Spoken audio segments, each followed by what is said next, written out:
Okay, അപ്പോൾ നമ്മളിന്ന് പഠിക്കാൻ പോകുന്ന അബ്നോർമൽ യൂട്രൈൻ ബ്ലീഡിംഗ് ആണ്. എസ് ആണ്, സ്പീഡിൽ തീർക്കാം. അപ്പോൾ ജസ്റ്റ് അതിന് മുന്നേ മെൻസ്ട്രുവൽ സൈക്കിളിനെ പറ്റി ജസ്റ്റ് ഒന്ന് പറയുകയാണ്. അപ്പം മെൻസ്ട്രുവൽ സൈക്കിള് രണ്ട് രീതിയിലാണ് നടക്കുന്നത്. ഒന്ന് ഓവറിയിലും ഒന്ന് എൻഡോമെട്രിയൽ ലൈനിലും. ഓക്കെ, അപ്പം ഒവേറിയൻ സൈക്കിൾ എന്നും യൂട്രൈൻ സൈക്കിൾ എന്നും പറയും. ഓക്കെ, അപ്പോൾ അത് ജസ്റ്റ് ഒന്ന് പറയുകയാണെങ്കിൽ, ഓക്കെ, അപ്പം ആദ്യം നമ്മൾ ഓവറിയിൽ പണ്ട് പഠിച്ചിട്ടില്ലേ കുറേ ഫോളിക്കിൾസ്, പ്രൈമോഡിയൽ ഫോളിക്കിൾ, അതിനെപ്പറ്റി ഒന്നും പറയുന്നില്ല, സ്പീഡ് പോവാം. പ്രൈമോഡിയൽ ഫോളിക്കിൾ അത് ഇപ്പം നമ്മൾ പറയുന്നത് ഡേ 1 to day 28, നമ്മുടെ ആവറേജ് ലെങ്ത് എന്ന് വെച്ചാൽ 28 ഇല്ലേ മെൻസ്ട്രുവൽ സൈക്കിളിൻ്റെ. അപ്പം അതിനെ 1, 14, 28 എന്ന് ജസ്റ്റ് ഒരു ഗ്രാഫ് വരച്ചിട്ട് അതിൽ പറയുവാണേ. ഏറ്റവും പറഞ്ഞിരിക്കുന്നത് ആദ്യം ഓവേറിയൻ സൈക്കിളിൻ്റെ കാര്യം. മുകളിൽ ഓവറിൽ എന്താ സംഭവിക്കുന്നത് വെച്ചാൽ ആദ്യത്തെ ഫസ്റ്റ് 14 ഡേയ്സിൽ ഈ ഫോളിക്കിള് വലുതാവുക എന്തോ ചെയ്യുന്ന സംഭവം കറക്റ്റ് അറിയത്തില്ല. പ്രൈമോഡിയൽ ഫോളിക്കിൾ ആവും, അത് അതിനകത്ത് ഒരെണ്ണം ഡോമിനന്റ് ആവും. ആ ഡോമിനന്റ് ഫോളിക്കിള് 14th ഡേ ആവുമ്പോൾ റപ്ചർ ആവും. അങ്ങനെയാണ് ഓവുലേഷൻ സംഭവിക്കുന്നത്. ഓക്കെ, അപ്പം ഈ ഫസ്റ്റത്തെ ഈ പ്രൈമറി ഒവേറിയൻ ഫോളിക്കിളിൽ നിന്നാണ് നമ്മുടെ ഈസ്ട്രജന്റെ അളവ് കൂടി നിൽക്കും. ഐ മീൻ ഫസ്റ്റ് 14 ഡേയ്സിൽ ഈസ്ട്രജൻ വളരെ കൂടുതലായിരിക്കും. ഓക്കെ, അത് ഓർത്ത് വെച്ചാണ് ഈസ്ട്രജൻ. ഇനി ഓവുലേഷൻ സംഭവിച്ചു കഴിയുമ്പോഴത്തേക്ക് എന്ത് സംഭവിക്കും? നമ്മുടെ ഈ ഫോളിക്കിൾസ് എന്തായിട്ട് മാറും? കോർപ്പസ് ലൂട്ടിയം ആയിട്ട് മാറും. Okay, corpus luteum. അപ്പൊ ആ കോർപ്പസ് ലൂട്ടിയം ഇനി ഇന്റർകോഴ്സ് നടന്നില്ലെങ്കിൽ മറ്റേ ഊസൈറ്റ്, ഓവുലേഷൻ കഴിഞ്ഞ് ഊസൈറ്റ് മറ്റേ ഫിംബ്രിയ വഴി കയറി പോകത്തില്ലേ ഫലോപ്പിൻ ട്യൂബിലോട്ട്. അപ്പൊ അത് ഊസൈറ്റ് ഡൈ ചെയ്യും. ഓക്കെ, അപ്പോഴത്തേക്ക് ഈ കോർപ്പസ് ലൂട്ടിയം എന്ത് സംഭവിക്കും? കോർപ്പസ് ലൂട്ടിയം ഡീജനറേറ്റ് ആവും. 28 days ഒക്കെ ആകുമ്പോഴത്തേക്ക് കോർപ്പസ് ലൂട്ടിയം ഡീജനറേറ്റ്. ഇവിടെ പറയാൻ കാര്യം എന്ന് വെച്ചാൽ ഞാൻ പറഞ്ഞല്ലോ ഈ ഫോളിക്കിളാണ് ഈസ്ട്രജന്റെ അളവ് കൂടുതൽ. അപ്പൊ ഫസ്റ്റ് 14th ഡേയിൽ ഈസ്ട്രജൻ അളവായിരിക്കും കൂടുതൽ. ഓക്കെ, പിന്നെ മറ്റേ നെക്സ്റ്റ് 14th ഡേയിൽ എന്താ സംഭവിക്കുന്നത് വെച്ചാൽ കോർപ്പസ് ലൂട്ടിയം ആണ് ഞാൻ പറഞ്ഞു. അപ്പൊ കോർപ്പസ് ലൂട്ടിയം ആണ് മെയിൻ ആയിട്ട് പ്രൊജസ്ട്രോൺ ആണ് സെക്രീറ്റ് ചെയ്യുന്നത്. ഓക്കെ, മറ്റടുത്ത് ഈസ്ട്രജൻ, ഇവിടെ പ്രൊജസ്ട്രോൺ. ഈ പ്രൊജസ്ട്രോണിന്റെ പ്രത്യേകത എന്ന് വെച്ചാൽ ഈ പ്രൊജസ്ട്രോൺ ആണ് നമ്മളെ എൻഡോമെട്രിയത്തിൽ ചെന്നിട്ട് എൻഡോമെട്രിയം സെക്രീറ്ററി ആക്കുന്നത്. സെക്രീറ്ററി എൻഡോമെട്രിയം എന്നാണ് പറയുന്നത്. അല്ലെങ്കിൽ നമ്മളെ ഇംപ്ലാന്റേഷൻ ഒക്കെ സഹായിക്കുന്നത് സെക്രീറ്ററി എൻഡോമെട്രിയം ആണ്. ഓക്കെ, അപ്പം ഫസ്റ്റത്തെ ഈസ്ട്രജന്റെ കാര്യം പറയുകയാണെങ്കിൽ, ആ ഈസ്ട്രജൻ ആണെങ്കിൽ നമ്മുടെ യൂട്രൈൻ ക്യാവിറ്റി ഒക്കെ പ്രോലിഫറേഷൻ സംഭവിക്കും. ഓക്കെ, അപ്പം ആദ്യത്തെ ഫസ്റ്റ് 14th ഡേയിൽ ഈസ്ട്രജൻ വന്നിട്ട് എന്ത് ചെയ്യും? ഇവിടുത്തെ എല്ലാം എൻഡോമെട്രിയൽ ലൈൻസ് എല്ലാം പ്രോലിഫറേറ്റ് ചെയ്യും. അതുകൊണ്ട് തന്നെ ഫസ്റ്റത്തെ 14 ഡേയ്സ് നമ്മൾ പ്രോലിഫറേറ്റീവ് ഫേസ് എന്നൊക്കെ പറയും. പിന്നെ അടുത്ത ഫേസിൽ എന്തോ സംഭവിക്കുന്നത് വെച്ചാൽ ഈ കോർപ്പസ് ലൂട്ടിയം ഞാൻ പ്രൊജസ്ട്രോൺ സെക്രീറ്റ് ചെയ്യുമെന്ന് പറഞ്ഞില്ലായിരുന്നു. അപ്പൊ ആ പ്രൊജസ്ട്രോൺ വന്നിട്ട് നമ്മുടെ ഗ്ലാൻഡുകളെല്ലാം നമുക്കറിയാം, എൻഡോമെട്രിയൽ ലൈനിലെല്ലാം ഫുൾ ഗ്ലാൻഡ് ഉണ്ട്. ആ ഗ്ലാൻഡിനെയൊക്കെ ഭയങ്കര എൻലാർജ് ചെയ്തിട്ട് സെക്രീറ്ററി എൻഡോമെട്രിയം ആക്കും. ഓക്കെ, സെക്രീറ്ററി എൻഡോമെട്രിയം ആക്കും. അതായി കാണിച്ചിരിക്കുന്നത് സെക്രീറ്ററി എൻഡോമെട്രിയം.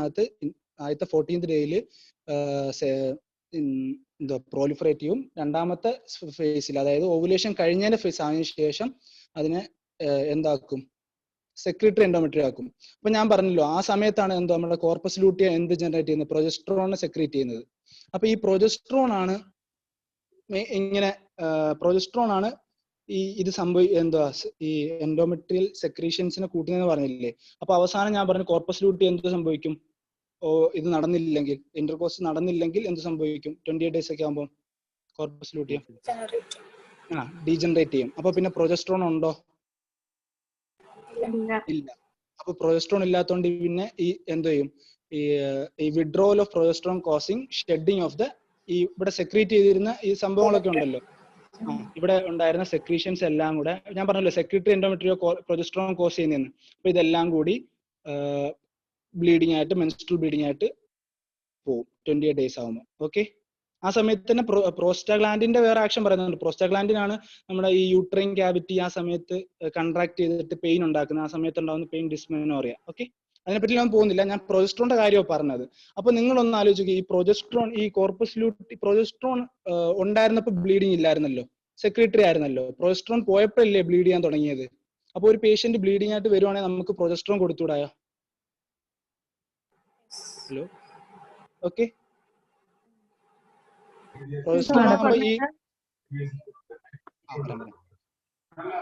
ഞാൻ പറഞ്ഞതാ ഈ കോർപ്പസ് ലൂട്ടിയം ആണ് പ്രൊജസ്ട്രോൺ സെക്രീറ്റ് ചെയ്യുന്നത്.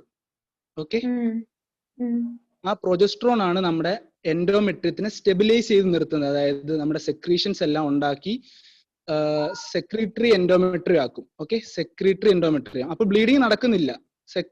സെക്രീഷൻസ് എല്ലാം ഉണ്ടാക്കി നമ്മുടെ ആ യൂട്രൈൻ ക്യാവിറ്റിയിലെല്ലാം സെക്രീഷൻസ് വന്നുകൊണ്ടിരിക്കുകയാണ്. അവസാനം ഈ കോർപ്പസ് ലൂട്ടിൻ ഡീജനറേറ്റ് ആയി പോകുമ്പോൾ പ്രൊജസ്ട്രോൺ നിൽക്കും. Okay, sudden withdrawal of progesterone causes shedding of the content എല്ലാം കൂടെ ഷെഡ് ചെയ്യും. അങ്ങനെയാണ് മെൻസ്ട്രൽ ബ്ലീഡിങ് ഉണ്ടാവുന്നത്. ഓക്കെ, അപ്പൊ എക്സസ് ആയിട്ട് ബ്ലീഡിങ് ഉണ്ടാവുകയാണെങ്കിൽ നമുക്ക് പ്രൊജസ്ട്രോൺ സപ്ലിമെന്റ് ചെയ്താൽ ഈ യൂട്രൈനെ എന്താ പറയുന്നത്, യൂട്രൈൻ ലൈനിങ്ങിനെ സ്റ്റെബിലൈസ് ചെയ്ത് ബ്ലീഡിങ് കുറച്ചുകൂടായോ? അത്രയാണ് പറഞ്ഞത്. ഇനി ഞാൻ ഈ ടോപ്പിക്കിലോട്ട് പോവാം. Menstrual bleeding. Okay,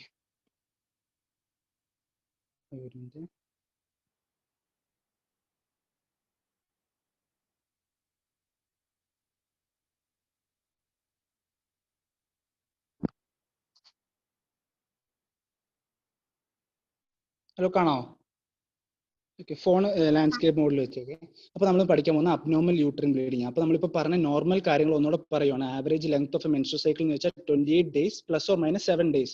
okay, +7 days കൂടുകയും ചെയ്യാം, 7 days കുറയുകയും ചെയ്യാം. അതായത് ഒരു സൈക്കിൾ എന്ന് പറഞ്ഞാൽ 21 to 35 days ആയിരിക്കും. ഓക്കെ, അത് നോർമൽ. ഇനി ഡ്യൂറേഷൻ ഓഫ് മെൻസ്ട്രൽ സൈക്കിൾ, അതായത് മെൻസ്ട്രൽ ബ്ലീഡിങ് ഉണ്ടായി തുടങ്ങിയ എത്ര ദിവസം വരെ ബ്ലീഡിങ് ഉണ്ടാവാം? 2 to 5 days അല്ലെങ്കിൽ 2 to 7 days ആണ് normal duration of A menstrual cycle. Okay, മറ്റേത് ലെങ്ത് ഓഫ് എ സൈക്കിൾ, മറ്റേത് എത്ര ദിവസം ബ്ലീഡിങ് ഉണ്ടാവാന്ന്. ഓക്കെ, പിന്നെ എത്രത്തോളം ബ്ലീഡിങ് ഉണ്ടാവാന്ന് വെച്ചാൽ 30 to 50 ml. Okay, 30 to 50 ml per cycle, per day അല്ലേ, പെർ സൈക്കിൾ ഉണ്ടാവും. ഇതിൽ നിന്നൊക്കെ ഇതൊക്കെ നോർമൽ മെൻസ്ട്രൽ സൈക്കിൾ ആണ്. ഇത്രയും പറഞ്ഞ കാര്യങ്ങളെല്ലാം നോർമൽ ആണ്. ഇപ്പൊ ഹൈലൈറ്റ് ചെയ്ത് വെച്ചേക്കുന്ന 3 നോർമൽ ആണ്.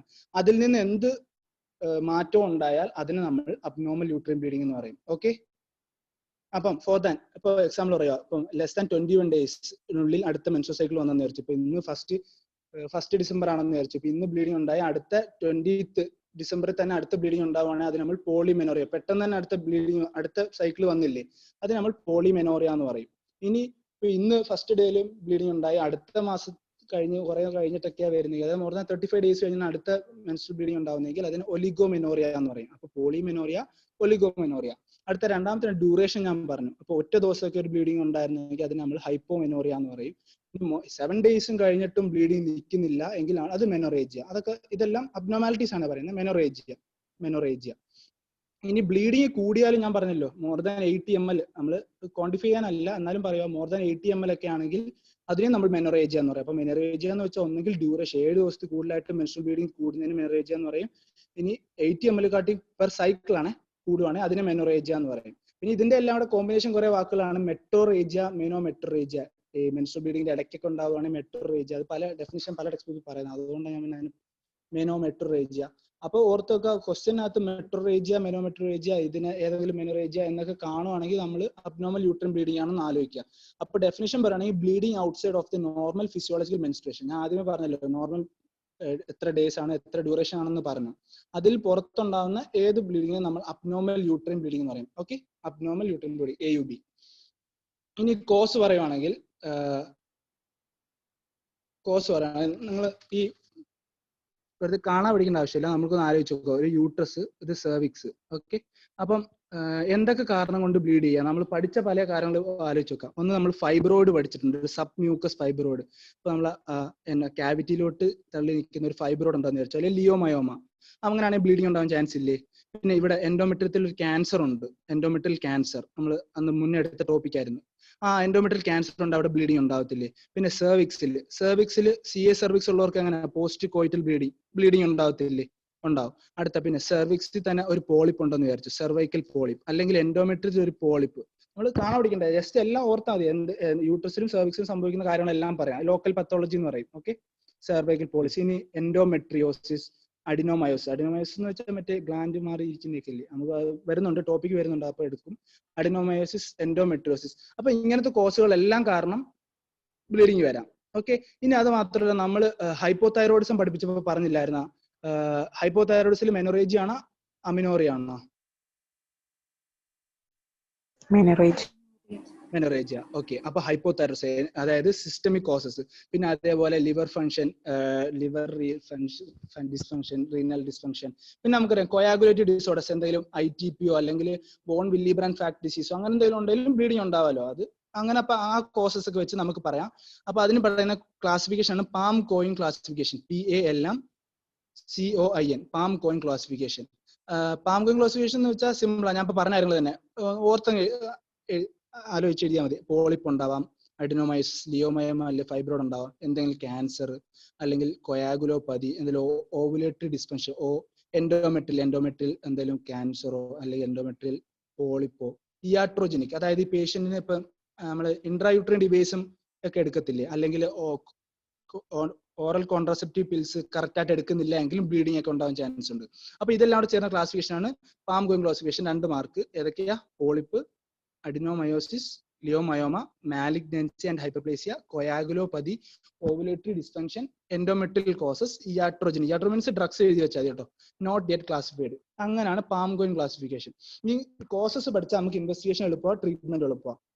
ഇനി കുറച്ചുകൂടെ എളുപ്പത്തിൽ ഒരു കോഡ്, ഇത് എക്സാമിന് എഴുതാനല്ല, ഓർത്ത് വെച്ചാൽ ടിപ്സ് CD. ടിപ്സ് എന്ന് വെച്ചാൽ ട്യൂമർ. അപ്പൊ ട്യൂമർ ഞാൻ നേരത്തെ പറഞ്ഞ ഏതൊക്കെ വരും? മറ്റേ ഫൈബ്രോയിഡ് വരും, എൻഡോമെട്രിയൽ ക്യാൻസർ, നമ്മുടെ സെർവൈക്കൽ ക്യാൻസർ എല്ലാം വരാം. ഇനി infections, TB, pelvic inflammatory disease, അതിലെല്ലാം ബ്ലീഡിങ് വരത്തില്ല. അബ്നോർമൽ ബ്ലീഡിങ് അല്ല, അതെല്ലാം അബ്നോർമൽ ബ്ലീഡിങ് ആണ്. പിന്നെ പ്രഗ്നൻസി റിലേറ്റഡ്, ഇത് ഇമ്പോർട്ടന്റ് ആണ്. പ്രഗ്നൻസിയിൽ സാധാരണ ബ്ലീഡിങ് ഉണ്ടാവുമോ? സാധാരണ നോർമലി ഹലോ ഉണ്ടാവത്തില്ല. പക്ഷെ നമ്മൾ അന്ന് അബോർഷൻ പഠിച്ചില്ലായിരുന്ന? ഓക്കെ, അബോർഷൻ, അതേപോലെ സെപ്റ്റിക് അബോർഷൻ, അവിടെ എല്ലാം ബ്ലീഡിങ് ഉണ്ടാവും പറഞ്ഞില്ല. അപ്പൊ പ്രഗ്നൻസി റിലേറ്റഡ് കോസ് നമ്മൾ മനസ്സിലാലോചിച്ച് വെച്ചോണം. പിന്നെ നമ്മൾ എക്ടോപിക് പ്രഗ്നൻസി പഠിച്ചില്ലായിരുന്ന? എക്ടോപിക് പ്രഗ്നൻസിയിലും ബ്ലീഡിങ് ഉണ്ടാവും. ഇപ്പൊ പേഷ്യന്റ് ഒരു ദിവസം, പേഷ്യന്റ് ചിലപ്പം പ്രഗ്നന്റ് ആണെന്ന് അറിഞ്ഞുപോലും കാണത്തില്ല. ഓക്കെ, പ്രഗ്നന്റ് ആണെന്ന് അറിഞ്ഞുപോലും കാണത്തില്ല. പക്ഷെ അവർ വന്നിട്ട് വെറുതെ നമ്മൾ വെറുതെ വിട്ടുകളഞ്ഞാൽ ചിലപ്പോൾ അത് അവിടെ ഇരുന്നിട്ട് എന്ത് ചെയ്യും, പേഷ്യന്റ് ഡെത്ത് ആവാൻ ചാൻസ് ഉണ്ട്. അപ്പൊ എക്ടോപിക് പ്രഗ്നൻസി. പിന്നെ സിസ്റ്റമിക് കോസ്, അതാ ഞാൻ പറഞ്ഞ നേരത്തെ hypothyroidism, liver function, renal dysfunction ഒക്കെ. പിന്നെ കൊയാഗുലോപ്പതി ഞാൻ പറഞ്ഞു, ബോൺ വില്ലിബ്രാൻഡ് ഡിസീസ്, ITP പോലത്തെ കണ്ടീഷൻ. പിന്നെ ഡ്രഗ്സ് ഞാൻ പറഞ്ഞു ഏതൊക്കെയാ? ഇൻട്രായൂട്രൈൻ ഡിവൈസും ഓറൽ കോൺട്രാസെപ്റ്റീവ് പില്ല് കറക്റ്റ് ആയിട്ടൊന്നും എടുത്തില്ലെങ്കിൽ പേഷ്യന്റിന് ബ്ലീഡിങ് ഉണ്ടാവാം. അപ്പൊ ടിപ്സ് CD എന്ന് ഓർത്ത് വെക്കുക, അല്ലെങ്കിൽ പാം കോയിൻ ചോദിക്കുകയാണെങ്കിൽ അത് എഴുതി വെക്കുക. അങ്ങനെ നമ്മൾ എല്ലാ ഇൻവെസ്റ്റിഗേഷനും പേഷ്യന്റിന് ചെയ്തിട്ടും നമുക്ക് ഒരു കോസ് കണ്ടുപിടിക്കാൻ പറ്റിയില്ലെങ്കിൽ അതിനെ പറയുന്നതാണ് DUB. അപ്പൊ AUBയുടെ ഒരു കോസ് ആണ് DUB. DUB എന്ന് വെച്ചാൽ ഡിസ്ഫങ്ഷണൽ യൂട്രൈൻ ബ്ലീഡിങ്. ഓക്കെ, ഞാൻ സ്പീഡ് എടുക്കുകയാണ്. ഡിസ്ഫങ്ഷണൽ യൂട്രൈൻ ബ്ലീഡിങ് എന്ന് വെച്ചാൽ പ്രത്യേക കാരണമൊന്നുമില്ല. അപ്പൊ നമുക്ക് ചോദിച്ചോട്ടെ, അത് ഇഡിയോപ്പതിക്ക് എന്ന് പറഞ്ഞുകൂടായോ? പറയാൻ പറ്റത്തില്ല. കാരണം വെച്ചാൽ അത് നോർമലാണ്. മനസ്സിലായോ? ഓക്കെ, അതുകൊണ്ടാണ് ഡിസ്ഫങ്ഷണൽ യൂട്രൈൻ ബ്ലീഡിങ് എന്ന് പറയുന്നത്. അതിനെപ്പറ്റി ഞാൻ പറയാം. അപ്പൊ dysfunctional uterine bleeding is defined as a heavy or irregular bleeding in the absence of organic cause. Organic cause എന്ന് പറഞ്ഞപ്പോൾ നമ്മൾ പറഞ്ഞില്ലേ, PALM COEIN causes, PALM COEIN classification. ആ കോസ് ഒന്നും നമുക്ക് ഐഡന്റിഫൈ ചെയ്യാൻ പറ്റിയില്ലെങ്കിൽ അങ്ങനത്തെ AUBയെ പറയുന്നതാണ് DUB. Okay, so DUB is the diagnosis of exclusion. നമ്മൾ ഒന്നും കിട്ടിയില്ലേ നമുക്ക് പറയാൻ പറ്റുന്നതാണ് DUB എന്ന് പറയുന്നത്. ഓക്കെ, അത് 2 ടൈപ്പ് ഉണ്ട്. അനോവുലേറ്ററി DUB ഉണ്ട്, ഓവുലേറ്ററി DUB ഉണ്ട്. ഓക്കെ, അനോവുലേറ്ററി DUB ഉണ്ട്, ഓവുലേറ്ററി. ഇപ്പം അനോവുലേഷൻ, അതായത് ഓവുലേഷൻ നടക്കാത്ത ഒരാൾക്ക്, ഫോർ എക്സാമ്പിൾ പ്യൂബർട്ടി, അതിലാണ് മെയിൻ ആയിട്ട് കാണുന്നത്. ഇപ്പൊ ഫോർ എക്സാമ്പിൾ ഒരു പേഷ്യന്റ് 13 വയസ്സിൽ മെനാർക്കി ഉണ്ടായെന്ന് വിചാരിച്ചു. അപ്പൊ ആദ്യത്തെ കുറെ സൈക്കിൾസ് ഒക്കെ ചിലപ്പോൾ ഇറഗുലർ ആയിരിക്കും, ഇല്ലേ? കുറച്ച് കഴിഞ്ഞിട്ടല്ലേ റെഗുലർ ആയിട്ട് വരത്തുള്ളൂ. അങ്ങനെ കുറെ പേർക്ക് വരാൻ ചാൻസ് ഇല്ലേ? അപ്പൊ അതിനെ നമുക്ക് അബ്നോർമൽ യൂട്രൈൻ ബ്ലീഡിംഗ് എന്ന് വിളിച്ചൂടെ? സോറി, DUB എന്ന് വിളിച്ചൂടെ? ഓക്കെ, അപ്പൊ പ്യൂബർട്ടി ആണ് ഇമ്പോർട്ടന്റ് കോസ്. അപ്പൊ SIക്കകത്ത് പറയും, പ്യൂബർട്ടി എന്ന് എടുത്ത് പറയും കേട്ടോ, DUB. പിന്നെ പെരിമെനോപോസ്. ഈ പെരിമെനോപോസ് എന്ന് വെച്ചാൽ മെനോപോസിന് തൊട്ട് മുന്നേ ഉള്ള ഏജ് അല്ലേ? 40 to 45 അല്ലേ? അല്ലേ? അപ്പൊ ആ ഏജിൽ ഇതേപോലെ മെനോപോസ് തീരാറാവുന്ന സമയത്ത് പേഷ്യന്റ് ഇറഗുലർ ബ്ലീഡിംഗ് ഉണ്ടാവും. അപ്പൊ അതും DUB ആണ്. അതായത് കുഴപ്പമൊന്നുമില്ല, നോർമൽ തന്നെയാണ്.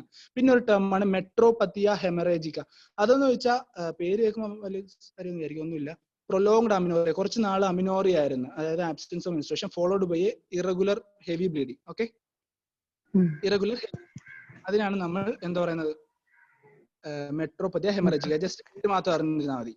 പിന്നെ ഓവുലേറ്ററി DUB, അത് ഓവുലേഷൻ നടന്നിട്ട് പിന്നെ എങ്ങനെയാണ് DUB ഉണ്ടായെന്ന് വെച്ചാൽ അത് ഈ കോർപ്പസ് ലൂട്ടിയത്തിന്റെ കുറെ പ്രശ്നങ്ങളായിരുന്നു. അതൊന്നും കറക്റ്റ് ആയിട്ട് റൈപ്പൻ ചെയ്തില്ല, അല്ലെങ്കിൽ കോർപ്പസ് ലൂട്ടിയത്തിന്റെ പ്രശ്നം. അത് ഒരുപാട് ആലോചിച്ചു വേണ്ട, ഇത്ര ഓർത്ത് വെച്ചാൽ മതി. AUBയുടെ കോസസ് ആലോചിക്കുക. ഇനി നമ്മുടെ ടെക്സ്റ്റ് ബുക്കിൽ നിങ്ങൾ വായിച്ചോട് ഒരു മനസ്സിലായി കാണും 3 സ്റ്റേജ് ആയിട്ടാണ് ഇതെല്ലാം പറഞ്ഞേക്കുന്നത്. അപ്പൊ നിങ്ങൾ അത് കമ്പയർ ചെയ്ത് പഠിച്ചാൽ അതില്ല, നല്ല ടൈം പോകും.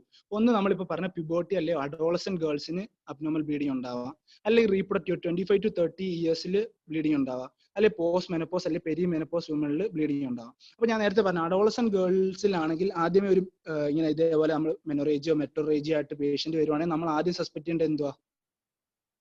ഡിസ്ഫങ്ഷൻ യൂട്രൈൻ ബ്ലീഡിങ് നോർമൽ ആണ്, മനസ്സിലായോ? വേറെ കുഴപ്പമൊന്നുമില്ല. എന്നിട്ട് നമ്മൾ ബാക്കി കോസസ് താഴോട്ട് എഴുതി വെക്കാവുള്ളൂ. അപ്പൊ ക്വസ്റ്റിനകത്ത് 17 വയസ്സെന്ന് കാണുവാണെങ്കിൽ നമ്മൾ ഫസ്റ്റ് എഴുതേണ്ട കോസ് DUB ആണ്. എന്നിട്ട് പിന്നെ ഞാൻ നേരത്തെ പറഞ്ഞ കോസസ് ഉണ്ടല്ലോ, പാം ഗോയിന്റെ അല്ലെ ടിപ്സ് സീഡിയുടെ, അതൊക്കെ താഴോട്ട് എഴുതി വെക്കുക. ഇനി റീപ്രൊഡക്റ്റീവ് ഏജ് ഗ്രൂപ്പ് ആയിട്ട് വരും, അത് 25 to 35 ഇയേഴ്സ് വരെയാണ് നമ്മൾ ആദ്യം ബ്ലീഡിങ്ങിന്റെ കോസ് ആലോചിക്കേണ്ടത്. ഒന്ന് പെൽവിക് പത്തോളജി, അതായത് നമ്മൾ പറഞ്ഞ ഫൈബ്രോയിഡോ എൻഡോ, നമുക്കറിയാലോ 25 to 35 നമ്മുടെ റിലേറ്റീവ്സിനൊക്കെ ഒരുപാട് പേർക്ക് ഫൈബ്രോയിഡ് ഇല്ലേ ആ ഏജിൽ. അപ്പൊ അത് ആലോചിച്ച് വെച്ചാൽ അവർക്ക് ബ്ലീഡിംഗ് ഉണ്ട്, സബ്മ്യൂക്കസ് ഫൈബ്രോയിഡ് ഒക്കെയാണ് പെട്ടെന്ന് ബ്ലീഡിംഗ് ഉണ്ടാകാൻ ചാൻസ് ഉണ്ട്, പോളിപ്പോ എല്ലാം ആവാനാണ് ചാൻസ്. അപ്പൊ അതാണ് നമ്മൾ ആദ്യം എഴുതി വെക്കേണ്ടത്. ഓക്കെ, അവിടെ നമ്മൾ ആദ്യം CS സർവീസ് വരാം. അത് കൂടാതെ നമ്മൾ ആദ്യം എഴുതേണ്ട പെൽവിക് പത്തോളജി. പിന്നെ പ്രഗ്നൻസിയുടെ കോംപ്ലിക്കേഷൻ നമ്മൾ ആലോചിക്കണം, കാരണം റീപ്രൊഡക്റ്റീവ് ഏജ് ഗ്രൂപ്പ് അല്ലേ. അപ്പൊ പ്രഗ്നൻസി നമ്മൾ ആലോചിക്കണം, എക്ടോപിക്കോ അബോഷനോ ആണോ എന്ന് ആലോചിക്കുക. എന്നിട്ട് പിന്നെ ബാക്കി താഴോട്ടല്ല എഴുതി വെക്കുക, എന്താ CS സർവീസ് എഴുതി വെക്കുക, പിന്നെ നമ്മൾ പറഞ്ഞ ഹൈപ്പോതൈറോയിഡ്സ് അതെല്ലാം കോസ് താഴോട്ട് എഴുതി വെക്കുക. ഇനി പോസ്റ്റ് മെനോപോസ് നമ്മളിൽ 2 കോസ് ഉണ്ട്. ഒന്ന് ഏജ് കൂടുന്നതനുസരിച്ച് ക്യാൻസർ വരാനുള്ള ചാൻസ് കൂടുതലല്ലേ. അപ്പൊ അവർക്ക് എൻഡോമെട്രിയൽ ക്യാൻസർ ഒന്ന് മനസ്സിൽ വെക്കണം. പക്ഷെ അവർക്കും DUB വരാൻ ചാൻസ് കൂടുതൽ. ഞാൻ നേരത്തെ പറഞ്ഞില്ലേ പെരി മെനോപോസ് വുമണിലൊക്കെ DUB വരാൻ ചാൻസ് കൂടുതലാണ്, അനോവുലേറ്ററി DUB. അപ്പൊ കോസസ് ചോദിക്കുവാണെങ്കിൽ ഇങ്ങനെ എഴുതിയാൽ മതി. നമ്മൾ ടെക്സ്റ്റിലൊക്കെ വലുതായിട്ട് ഒരുപാടുണ്ട് കേട്ടോ, ഭയങ്കര ഇതായിട്ട് കൊടുത്തത്. അപ്പൊ ഞാൻ പറഞ്ഞ മാനേജ്മെന്റ് പറഞ്ഞ ആദ്യം ഇൻവെസ്റ്റിഗേഷൻ ചെയ്ത ട്രീറ്റ്മെന്റ് മാനേജ്മെന്റ് ചോദിച്ചിട്ടുണ്ട്. മാനേജ്മെന്റിനകത്ത് ഒന്നുമില്ല, ഇൻവെസ്റ്റിഗേഷൻ നമുക്കറിയാലോ. ഇപ്പൊ ഭയങ്കര ബ്ലീഡിംഗ് ആയിട്ട് വരുവാണെങ്കിൽ നമ്മൾ CBCക്കകത്ത് അനീമിയയും ഹീമോഗ്ലോബിനും അതേപോലെ എന്ത് നോക്കും, PCV ഒക്കെ നോക്കും. അപ്പൊ CBC എഴുതി വെക്കുക. പിന്നെ coagulation profile. Okay, coagulation profile നമ്മൾ എന്തിനാ വല്ല എന്തെങ്കിലും കൊയാഗുലേറ്ററി ഡിസോർഡേഴ്സ് വോൺ ലിബ്രാൻ ഡിസീസ് വല്ലതും ആണോ എന്ന് ചെക്ക് ചെയ്യാൻ വേണ്ടി കൊയാഗുലേറ്ററി പ്രൊഫൈൽ ചെക്ക് ചെയ്യാം. LFT RFT ഒക്കെ ഞാൻ പറഞ്ഞു, ലിവർ ഫംഗ്ഷൻ. ഞാൻ കോഴ്സ് പഠിച്ച ഇൻവെസ്റ്റിഗേഷൻ ട്രീറ്റ്മെന്റ് വളരെ സിമ്പിൾ ആണ്. TFT എന്തിനാ, തൈറോയ്ഡ് ഫംഗ്ഷൻ എന്തിനാ ടെസ്റ്റ് ചെയ്യുന്നത്? ഹൈപ്പോതൈറോയിഡിസം ആണെന്ന് അറിയാൻ വേണ്ടി. പിന്നെ പ്രഗ്നൻസി നമ്മൾ ഒരിക്കലും പ്രഗ്നൻസി റിലേറ്റഡ് കോസ് നമ്മൾ ഒരിക്കലും വിട്ടുപോലെ. ചിലപ്പോൾ എക്ടോപിക് ആയ പേഷ്യന്റ് ഡെത്ത് ആവാൻ ചാൻസ് ഉണ്ട്. അതുകൊണ്ട് അബോഷനോ ചിലപ്പോൾ പേഷ്യന്റ് അറിയത്തില്ല പേഷ്യന്റ് പ്രഗ്നന്റ് ആയ കാര്യം, നമ്മളത് ചിലപ്പോൾ എക്ടോപിക് ആണെന്ന് നമ്മളത് റൂൾ ഔട്ട് ചെയ്യണം. പിന്നെ പാപ്സ്മിയർ എന്തിനാ ചെയ്യുന്നത്?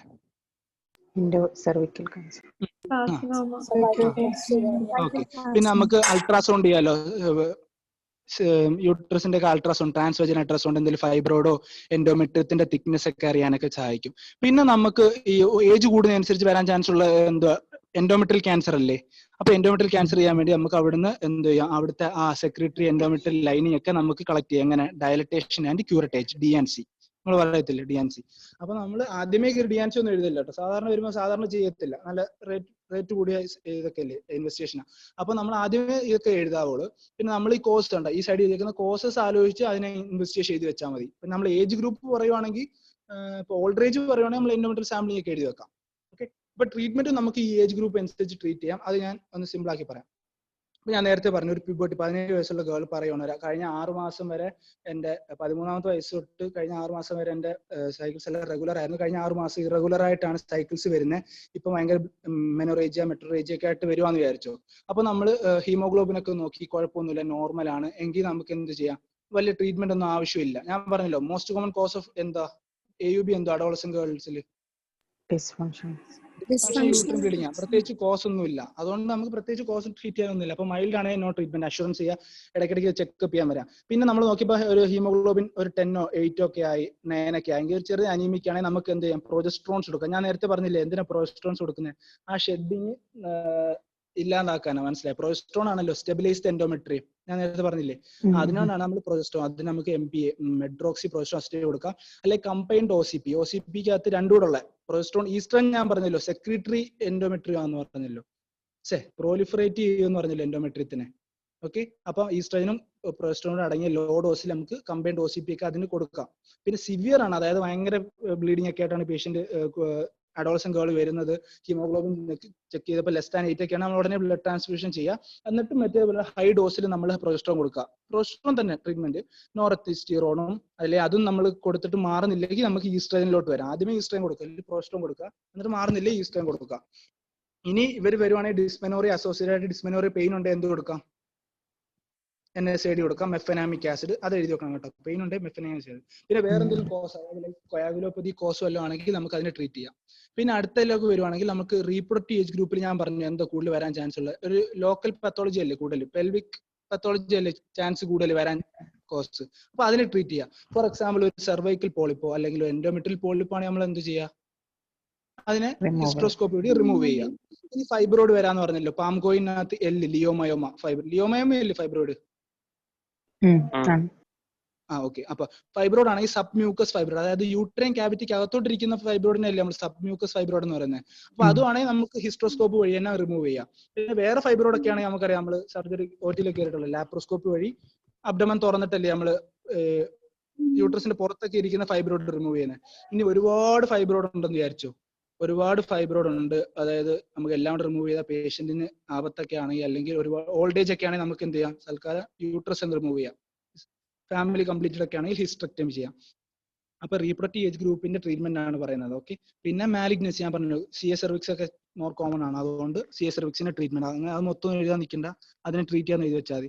പിന്നെ ഞാൻ പറഞ്ഞല്ലോ, ഇൻട്രാ യൂട്രൈൻ കോൺട്രാസെപ്റ്റീവ് ഡിവൈസോ അല്ലെങ്കിൽ OCP കറക്റ്റ് ആയിട്ടൊന്നും എടുക്കുന്നില്ലേ, അതിനെ അവർക്ക് പറഞ്ഞ് മനസ്സിലാക്കുക, അതിന് വേണ്ട ട്രീറ്റ്മെന്റ് എടുക്കുക. പിന്നെ പ്രഗ്നൻസിയുടെ കോംപ്ലിക്കേഷൻ, അതായത് ലൈക്ക് എക്ടോപിക് പ്രഗ്നൻസി ആണ് അല്ലെങ്കിൽ ത്രെറ്റൻഡ് അബോർഷൻ ആണെങ്കിൽ അതിനെ ട്രീറ്റ്മെന്റ് ചെയ്യാം. നമ്മൾ ആ അബോർഷനിൽ പഠിച്ച ട്രീറ്റ്മെന്റ് ചെയ്തോ എനിക്ക് അറിഞ്ഞൂടാ. ഓക്കെ. പിന്നെ ഞാൻ പറഞ്ഞു മറ്റേ കാര്യം, കോസ് റീപ്രൊഡക്റ്റീവ് ഏജ് ഗ്രൂപ്പിലും വേണമെങ്കിൽ ഇത് വരാമല്ലോ, DUB വരാം, DUB എവിടെ വേണമെങ്കിലും വരാം. ഓക്കെ. പക്ഷെ മോസ്റ്റ് കോമൺലി ഒഡലോസ് തന്നെ ആലോചിച്ച് വെക്കുക. അപ്പൊ ഞാൻ നേരത്തെ പറഞ്ഞ പോലെ ഓവുലേറ്ററി ആവാം, ഓവുലേറ്ററി ആണെങ്കിൽ നമ്മൾ NSAID കൊടുക്കാം, പെയിൻ കാണും. പിന്നെ ട്രാനക്സാമിക് ആസിഡ് അതൊരു ആന്റി ഫിബ്രിലോട്ടിക്, അതും മറ്റെടുത്ത് എഴുതി വെക്കാം കേട്ടോ, അഡോളസെന്റ് ഗേളിലും എഴുതി വെക്കാം. പിന്നെ നമ്മൾ OCP കൊടുക്കാം, പ്രൊജസ്ട്രോൺ കൊടുക്കാം, അതൊക്കെ തന്നെ സെയിം കാര്യം തന്നെ. പിന്നെ ഞാൻ പറഞ്ഞല്ലോ ട്രീറ്റ്മെന്റ്, സർജറി നമ്മൾ എപ്പോഴാണ് ചെയ്യുന്നത്, ട്രീറ്റ്മെന്റ് എന്തെങ്കിലും ഹിസ്റ്ററക്ടമി ചെയ്യാം, അല്ലെങ്കിൽ താഴെ എൻഡോമെട്രിയൽ അബ്ലേഷൻ ചെയ്യാം, ആർട്ടീരിയൽ എംബോളൈസേഷൻ, ഒന്നുമില്ല. ഈ പറഞ്ഞതെന്ന് വെച്ചാൽ ഒരു മിനിറ്റ്,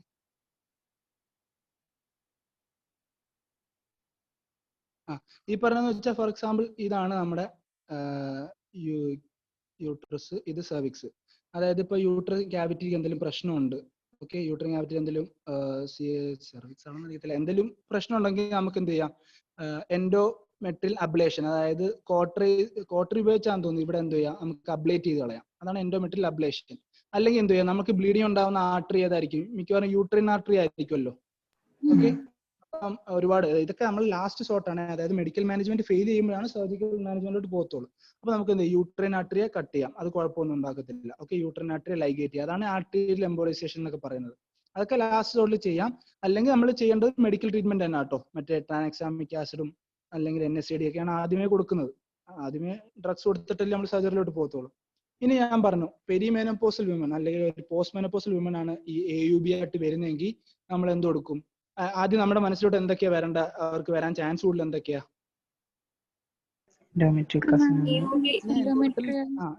ക്യാൻസർ ആവാം അല്ലെങ്കിൽ DUB ആവാം. ഓക്കെ. അപ്പം നമ്മൾ DNC ചെയ്തിട്ട് അവിടുത്തെ എല്ലാം ക്യൂറട്ടേജ് ചെയ്യും. ഓക്കെ. എൻഡോമെട്രിയൽ ആ ഏരിയയിലുള്ള എല്ലാം ക്യൂറട്ടേജ് ചെയ്തിട്ട് നമ്മൾ അതിനെ ബയോപ്സിക്ക് അയക്കും. അപ്പൊ വരുന്ന നമുക്ക് അറിയാൻ പറ്റുമല്ലോ, ഗ്ലാൻഡുകളൊക്കെ ഉണ്ടോ, അല്ലെങ്കിൽ ATP സെൽസ് ഒക്കെ ATP ആണോ, ഹൈപ്പർപ്ലേസി ആണോ എന്നൊക്കെ അറിയാൻ പറ്റും. അപ്പൊ നമ്മൾ വരുമ്പോഴേ അവർക്ക് ഏജ് കൂടുന്നതനുസരിച്ച് മാലിഗ്നൻസി ചാൻസ് കൂടുതലല്ലേ. അപ്പൊ നമ്മൾ അങ്ങനെ ആ DNCയുടെ റിപ്പോർട്ടോ വേറെ കുറെ ഇൻവെസ്റ്റിഗേഷൻ ഒക്കെ ഉണ്ടല്ലോ, എൻഡോമെട്രിയൽ സാമ്പിളിങ്, നമ്മൾ തൽക്കാലം DNC മാത്രം പഠിച്ചു വെച്ചാൽ, ഹൈപ്പർപ്ലേസി ആണ് അല്ലെങ്കിൽ ATP ഒക്കെ ഉണ്ടെങ്കിൽ നമുക്ക് എന്ത് ചെയ്യാം, അതിന് ട്രീറ്റ് ചെയ്യാം, ഹിസ്റ്ററക്ടമി ചെയ്യാം. പിന്നെ മറ്റേ പറഞ്ഞാണെങ്കിൽ DUB ആണെങ്കിൽ NSAID അല്ലെങ്കിൽ ട്രാനക്സാമിക് ആസിഡ് കൊടുക്കാം. ഓക്കെ. ഇത്രയേ ഉള്ളൂ AUB. അപ്പൊ നിങ്ങൾ മൂന്നായിട്ട് ടെക്സ്റ്റ് ബുക്കിലെല്ലാം മൂന്നായിട്ടാണ് ഫുൾ ഓരോന്ന് കൊടുത്തേക്കുന്നത്. തൽക്കാലം ഇങ്ങനെ പഠിച്ചാൽ, ഞാൻ ഒന്നുകൂടെ ജസ്റ്റ് ഒന്ന് പറയാം, ഞാൻ സ്റ്റാർട്ടിങ് കൊളമാക്കി ഒന്നുകൂടെ പറയാം.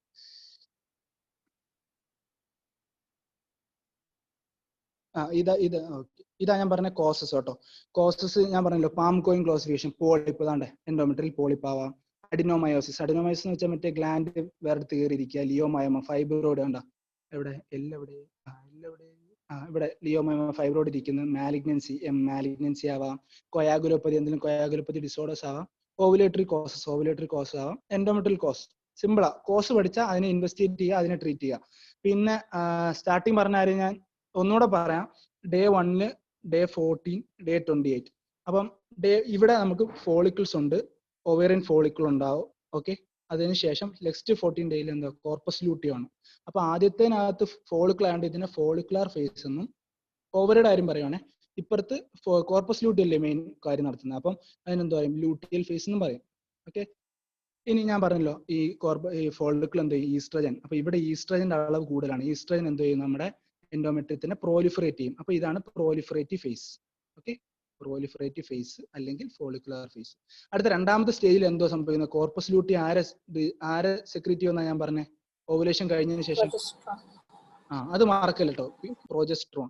ആ പ്രോജസ്ട്രോൺ എന്ത് ചെയ്യും, നമ്മളെ ഗ്ലാൻഡുകളെയൊക്കെ സ്റ്റെബിലൈസ് ചെയ്ത് സെക്രട്ടറി എൻഡോമെട്രി ആവും. ആ സെക്രട്ടറി എൻഡോമെട്രി എന്തിനാക്കുന്നത് അറിയാവോ, ഇവിടെ ഓവുലേഷൻ സംഭവിക്കുമ്പോൾ യൂസൈറ്റ് പോയിട്ട് മറ്റേ സ്പേം വരുവാണെങ്കിൽ സ്പേമുമായിട്ട് എംബ്രോ ആയിട്ട് പോയി ഇംപ്ലാന്റേഷൻ നടത്തണ്ടേ. ഇംപ്ലാന്റേഷന് പറ്റിയ ഒരു എൻഡോമെട്രിയം വേണമല്ലോ, അതാണ് സെക്രട്ടറി എൻഡോമെട്രിയം. അപ്പൊ അതിനുവേണ്ടിയാണ് ഈ കോർപ്പസ് ലൂട്ടിയം പ്രോജസ്ട്രോൺ സെക്രീറ്റ് ചെയ്യുന്നത്. ഓക്കെ, അപ്പൊ അതാ ഇന്റർകോഴ്സ് നടന്നില്ലെങ്കിൽ എന്തോ സംഭവിക്കുന്ന വെച്ചാൽ ഊസൈറ്റ് ഡൈ ആവും. അപ്പോഴത്തേക്ക് കുറെ കഴിയുമ്പോഴത്തേക്ക് ഈ കോർപ്പസ് ലൂട്ടിയം ഡീജനറേറ്റ് ചെയ്യും. അപ്പൊ നമ്മുടെ ഈ ഗ്ലാൻഡുകളെല്ലാം എന്ത് ചെയ്യും, ഇങ്ങനെ സെക്രീറ്റ് ചെയ്യുന്ന ഗ്ലാൻഡുകളെല്ലാം ഈ പ്രൊജസ്ട്രോൺ വിഡ്രോ ചെയ്യുമ്പോൾ, അതായത് പ്രൊജസ്ട്രോൺ ആണല്ലോ എല്ലാം നടത്തുന്നത്, അപ്പൊ പ്രൊജസ്ട്രോൺ വിഡ്രോ ചെയ്യുന്ന സമയത്ത് എല്ലാം കൂടെ ഷെഡ് ചെയ്യും. ആ സമയത്ത് നമ്മുടെ പ്രോസ്റ്റാഗ്ലാൻഡിൻ പോയി യൂട്രസിൽ പോയി ആക്ട് ചെയ്ത് യൂട്രൻ ആക്ടിവിറ്റി കൂടി ഡിസ്മെനോറിയ ഉണ്ടാവും, എല്ലാം കൂടെ ഷെഡ് ചെയ്ത് ബ്ലീഡിങ് ആയിട്ട് നടക്കും. അപ്പൊ ഇതാണ് നോർമൽ സംഭവിക്കുന്നത്. ഓക്കെ, അതാണ് ഞാൻ പ്രൊജസ്ട്രോണിന്റെ ട്രീറ്റ്മെന്റ് പറഞ്ഞത്. അപ്പൊ നമുക്ക് ക്വസ്റ്റ്യൻസ് ഒന്ന് പോവാം. അപ്പം ആദ്യത്തെ question, define and classify AUB. അപ്പം ഡെഫിനിഷൻ ചോദിച്ചാൽ ഞാൻ പറയാം, ആ നോർമൽ ഫിസിയോളജിക്കൽ മെൻസ്ട്രുവേഷൻ അല്ലാത്ത വേറെ എന്ത് ബ്ലീഡിങ്ങിനെ നമുക്ക് എന്താ പറയാം, AUB എന്ന് പറയാം. Classify AUB. ഓക്കെ, AUB എന്ന് ക്ലാസിഫൈ ചെയ്യാൻ തൽക്കാലം പാം കോയിൻ ക്ലാസിഫിക്കേഷൻ എഴുതിയാൽ മതി. പാം കോയിൻ എന്തൊക്കെയാ പറ, സ്പീഡ് പറ, സമയം. Adenomyosis, myoma, malignans, coagulopathy, uterine causes, endometrial causes, endometrial, sorry, iatrogen, not a classifier. Okay, പിന്നെ മെൻഷൻ ദ ബ്രീഫ് പത്തോളജി, അതെനിക്ക് അറിയത്തില്ല കേട്ടോ. അടുത്ത ഡിഫറൻഷ്യൽ ഡയഗ്നോസിസ് ഓഫ് പ്യൂബോട്ടൽ AUB. അപ്പൊ പ്യൂബോട്ടിൽ AUBയിൽ ഉണ്ടാവാൻ മോസ്റ്റ് കോമൺ കോസ് എന്താണ്, PUB ആണ്. ഡിസ്ഫങ്ഷൻ യൂട്രൈൻ ബ്ലീഡിംഗ് ആണ്. പിന്നെ നമുക്ക് ഡിഫറൻഷ്യൽ ഡയഗ്നോസിസ് വെച്ചാൽ ബാക്കി കോസ് ഒക്കെ എഴുതി വെക്കാൻ പറ്റുമായിരിക്കും ഇല്ലേ, അല്ലേ?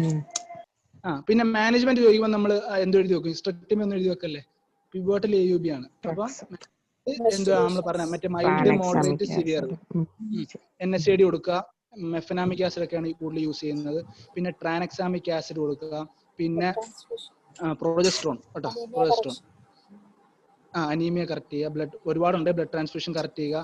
അപ്പൊ ആ രീതിയിൽ ട്രീറ്റ് ചെയ്യുക. പിന്നെ അവസാനം നമ്മൾ കൊയാഗുലോപ്പതി റൂൾ ഔട്ട് ചെയ്യാൻ മാർക്കല്ലേ, കൊയാഗുലോപ്പതി. ഓക്കെ, അവർക്ക് കൊയാഗുലോപ്പതി വരാൻ ചാൻസ് ഉണ്ട്. അടുത്ത ക്വസ്റ്റ്യൻ 10 മാർക്കാണേ, 10. അടുത്ത 45 ഇയർ ഓൾഡ് ലേഡി. അപ്പൊ ഇത് ഏതായിരിക്കും, ഒരു പെരിമെനപ്പോസ് അല്ലേ, പെരിമെനപ്പോസ് വുമൺ ആണ്. ഓക്കെ, വിത്ത് പ്രൊലോങ്ഡ് ബ്ലീഡിങ്, അതായത് മെനറേജിയ അല്ലെങ്കിൽ metrorrhagia, was diagnosed at abnormal uterine bleeding. AUB ആയിട്ട് ഡയഗ്നോസ് ചെയ്ത് by her gynaecologist. Answer the following.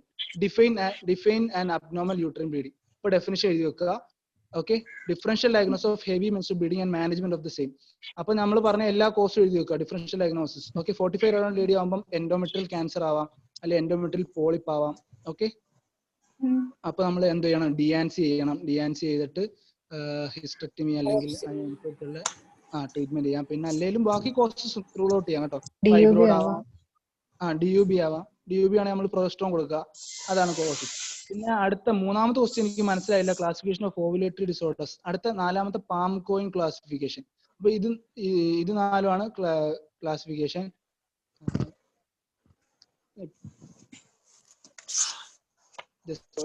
കഴിഞ്ഞ എത്ര ഉള്ളൂ, ഒന്നുകൂടി ജസ്റ്റ് ഓടിച്ച് റിവൈസ് ചെയ്യാണ്. അബ്നോർമൽ യൂട്രൈൻ ബ്ലീഡിംഗ്,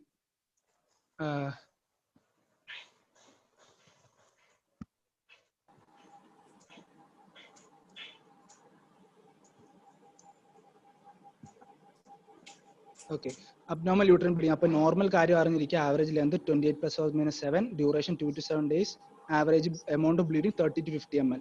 ഇതല്ലാത്ത എല്ലാ കണ്ടീഷനും നമുക്ക് AUB എന്ന് പറയാം. ഓക്കെ, അടുത്ത AUB deficient bleeding outside of normal physiological menstruation അല്ലാത്ത. ഓക്കെ, അപ്പൊ അതിന്റെ കോസ് പറയുകയാണെങ്കിൽ ഓർഗാനിക് കോസസ് ഉണ്ട്, അതിന് നമുക്ക് പാം കോയിൻ ക്ലാസിഫിക്കേഷൻ പറയാം.